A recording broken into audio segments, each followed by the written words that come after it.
ভক্তিৰসৰ এক অনন্ত নাম ভগৱান শ্ৰীকৃষ্ণ। ৰাখে হৰি মাৰে কোনে।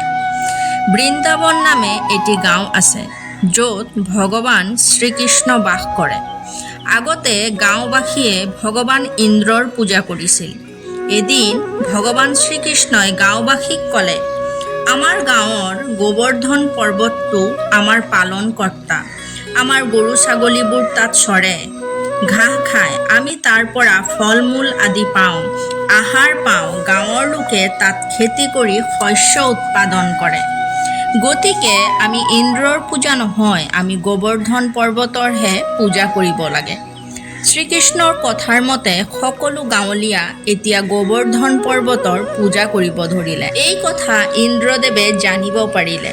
ফলত ইন্দ্ৰদেৱৰ বিৰাট খং উঠিল আৰু তেওঁ নিজৰ বজ্ৰ হাতত ল'লে। বৰুণদেৱ আৰু পৱনদেৱক ভগৱান ইন্দ্ৰই আদেশ দিলে, আজি আৰু এতিয়াৰ পৰা বতাহ বৰষুণ আৰম্ভ কৰা। গোটেই গাঁও বানপানীত যেন ভাহি যায়। যেতিয়ালৈকে গাঁৱলীয়াহঁত মোক পুনৰ পূজা কৰা আৰম্ভ নকৰে, এই কাৰ্য বন্ধ নকৰিবা। ইন্দ্ৰদেৱৰ কথামতে প্ৰবল বতাহ বৰষুণ আৰম্ভ হ'ল। গোটেই গাঁৱত হাহাকাৰৰ সৃষ্টি হৈ গ'ল। মানুহ গাঁও এৰি পলায়ন কৰিব ধৰিলে। আৰু তেতিয়াই ভগৱান শ্ৰীকৃষ্ণই সকলোকে গোবৰ্ধন পৰ্বতত আশ্ৰয় ল'বলৈ ক'লে। কিন্তু বতাহ আৰু বৰষুণ ইমান প্ৰবল আছিল যে গাঁওবাসীয়ে কোনোপধ্যেই আশ্ৰয় লোৱাৰ উপায় বিচাৰি নেপালে।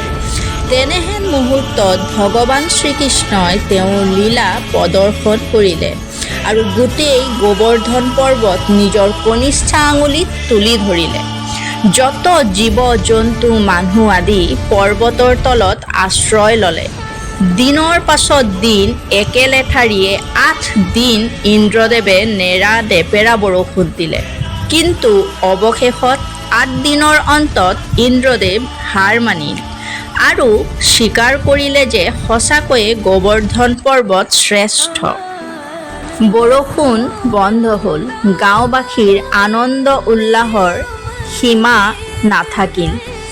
গাঁওবাসীয়ে বুজিব পাৰিলে তেওঁলোকে ভগৱান শ্ৰীকৃষ্ণৰ যুক্তিত বিশ্বাস কৰি আৰু ভগৱান শ্ৰীকৃষ্ণৰ সাহসৰ ফলতেই আজি ৰক্ষা পৰিল।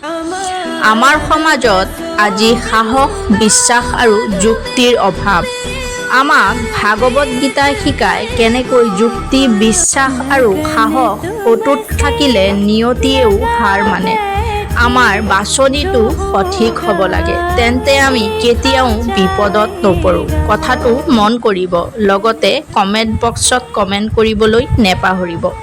আপুনি যদি আমাৰ চেনেলত প্ৰথমবাৰৰ বাবে আহিছে তেন্তে চেনেলটো লাইক, শ্বেয়াৰ আৰু ছাবস্ক্ৰাইব কৰিবলৈ নেপাহৰিব। লগতে কাষতে থকা বেল আইকনটো নিশ্চয় প্ৰেছ কৰিব। ধন্যবাদ।